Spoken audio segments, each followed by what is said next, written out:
Police વાળા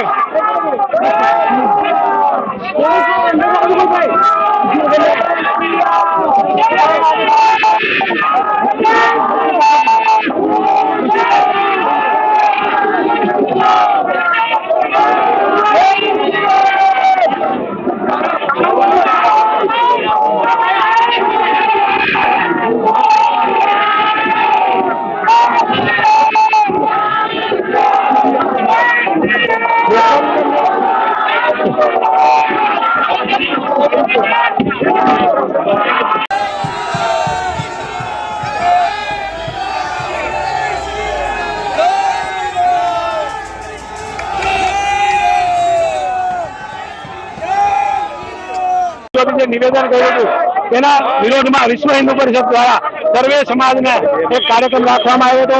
આની અંદર સંતોનું માર્ગદર્શન થયું અને કાર્યકર્તાને જયારે સૂચના આપવામાં આવી કે કાર્યકર્તા કૂચ કરશે ત્યારે પોલીસ દ્વારા તેમનું દમન કરી એને અટક કરવામાં આવ્યા છે અને અત્યારે અમારી બધાની અહીંયા અટક કરવામાં આવી છે.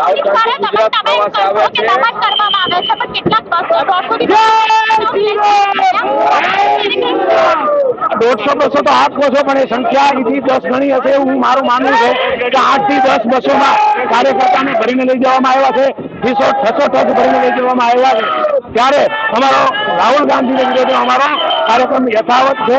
જ્યારે જ્યારે રાહુલ ગાંધી ગુજરાતમાં આવશે બજરંગ દળનો વિરોધ કરશે. 22% બજરંગ દળ ક્ષેત્ર થયો છે.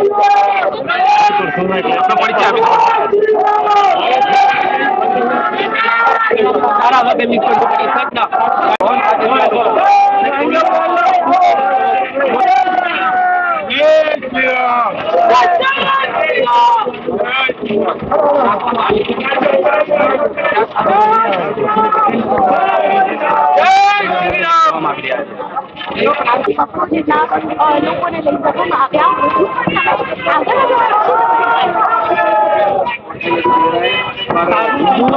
અને વિશ્વ હિન્દુ પરિષદનું કેન્દ્ર નક્કી કરે એ પ્રમાણે સતત આ કાર્યક્રમો શરૂ કરાશે એની યોજના બની રહી છે. પણ હાલ રાહુલ ગાંધીની જે આ મુલાકાત હતી કર્ણાવતી શહેરમાં એને સમાંતર આ વિરોધનો કાર્યક્રમ હતો અને આજે આ જે હિન્દુ સમાજ છે એનો વિરોધ નોંધાવ્યો છે.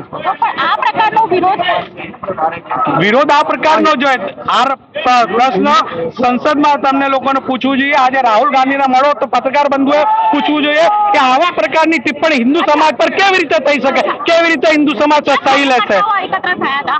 અહીંયા આજે 400 થી 500 કાર્યકર્તાઓ અને હજી કાર્યકર્તાઓનું આવવાનું બહાર ગામથી સતત ચાલુ છે.